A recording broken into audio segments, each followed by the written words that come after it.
સાહેબ, અમે ગુજરાતી છીએ. જીવનમાં ગમે એટલી મોટી તકલીફમાં હોઈશું તો પણ પૂછવા પર તો હા મોજ હા જ કહીશું.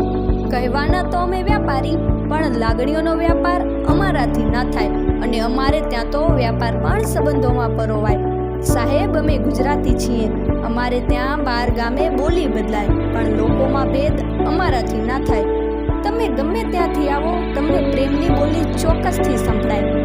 અમારી મહેમાન ગતિ વિશ્વ આખામાં વખણાય. સદીના મહાનાયક પોતે એના ગુણ ગાય. અને આવ્યા હશો તો જમાડ્યા વગર તમને પાછા મોકલી દઈએ. માફ કરજો, એવું અમારાથી ન થાય. સાહેબ, અમે ગુજરાતી છીએ. ઓળખાણ અમારી વિશ્વના ખૂણે ખૂણે, અને ભાઈબંધીના કિસ્સા તો વ્હાઇટ હાઉસમાં પણ ગુંજે. ગરબાના ઘેલા શોખીન દરેક ગુજરાતીનું બસ આ જ માનવું છે કે ઘટે તો જિંદગી ઘટે, પણ ગુજરાતીઓની મોજ જરાય ન ઘટે.